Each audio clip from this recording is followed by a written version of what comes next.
Beginners guide to the futures and options इस course के पहले पार्ट में आपका स्वागत है।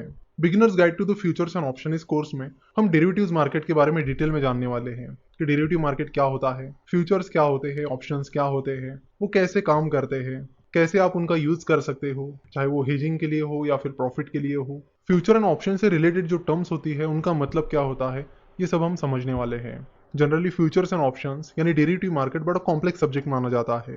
बहुत सारे लोग इसे यूज नहीं करते हैं, इसमें इन्वेस्ट नहीं करते हैं, हेज नहीं करते, क्योंकि उन्हें फ्यूचर एंड ऑप्शन के बारे में ज्यादा जानकारी नहीं होती।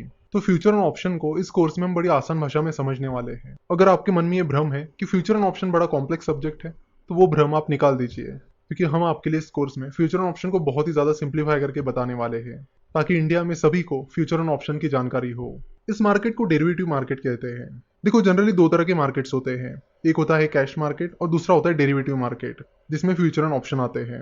तो future and option derivative market का हिस्सा है। तो अब ये कैश मार्केट क्या होता है? जनरली हम जिसे स्टॉक मार्केट कहते हैं वो कैश मार्केट होता है, यानी आपको जितने रुपए के शेयर्स चाहिए उतने रुपए आप पे करते हो और उसके बदले में आपको शेयर्स मिल जाते हैं। लेकिन डेरिवेटिव मार्केट में ऐसा नहीं होता है, यहाँ पे सिस्टम कंप्लीटली अलग है। तो कैश मार्केट के बारे में सभी लोग जान लेते हैं, क्योंकि वो काफी आसान भी होता है। जैसे कि फॉर एग्जांपल किसी कंपनी का शेयर 100 रुपए का है और आपको उस कंपनी का शेयर खरीदना है, तो आप 100 रुपए उस कंपनी में इन्वेस्ट करके उस कंपनी का शेयर खरीद सकते हो, सिंपल। वही जब हम किसी कंपनी का फ्यूचर या ऑप्शन देखते हैं, तो वहां पे हमें अलग अलग चीजें देखने मिलती है, जैसे कि अलग अलग strike prices, open interest, mark to market. ये सारी चीजें और नाम देखने के बाद कई बार हमें कुछ समझ में आता नहीं है और इसीलिए हम उस पर ज्यादा ध्यान भी नहीं देते हैं।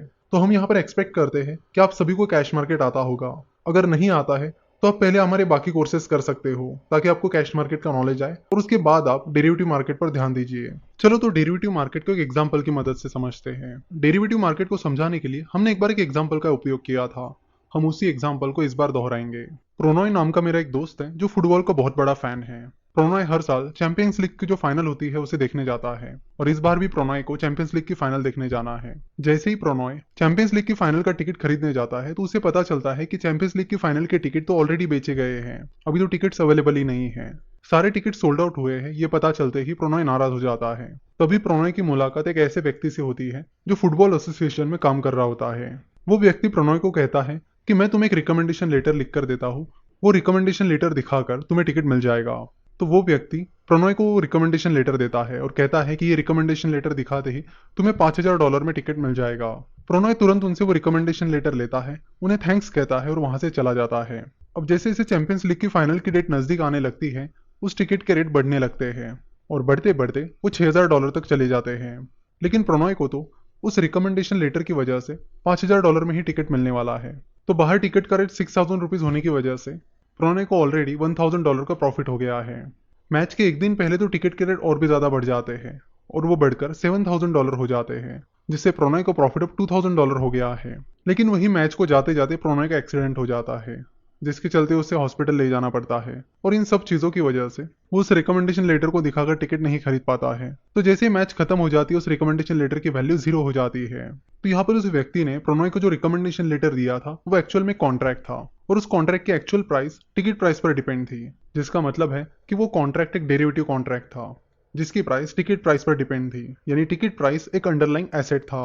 तो डेरिवेटिव मार्केट इसी तरह वर्क करता है। ये बस एक इमेजिनरी एग्जांपल था, ताकि आपको डेरिवेटिव मार्केट समझ में आए। हर डेरिवेटिव कॉन्ट्रैक्ट की एक एक्सपायरी डेट होती है, जैसे कि हमने यहाँ पर देखा कि जिस दिन मैच थी वो उस रिकमेंडेशन लेटर की एक्सपायरी डेट थी, क्योंकि मैच खत्म होने के बाद उस रिकमेंडेशन लेटर की कोई वैल्यू नहीं रहेगी। तो यहाँ पर आप एक इंपॉर्टेंट चीज समझ लीजिए कि डेरिवेटिव क्या होता है और अंडरलाइंग एसेट क्या होता है। यहाँ पर टिकट एक अंडरलाइंग एसेट था और जो रिकमेंडेशन लेटर एक डेरिवेटिव कॉन्ट्रैक्ट था। सिमिलरली जब हम फ्यूचर्स एंड ऑप्शंस की बात करते हैं, तो अगर लेट से टीसीएस का कोई फ्यूचर है, तो इस फ्यूचर की वैल्यू टीसीएस के शेयर पर डिपेंड रहेगी। तो टीसीएस के शेयर प्राइस एक अंडरलाइंग एसेट है, जिसका डेरिवेटिव है टीसीएस के फ्यूचर्स कॉन्ट्रैक्ट। तो आज हमने बस डेरिवेटिव को समझा।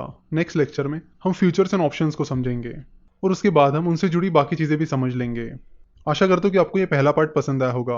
वीडियो देखने के लिए और हमसे जुड़े रहने के लिए आपका बहुत बहुत धन्यवाद।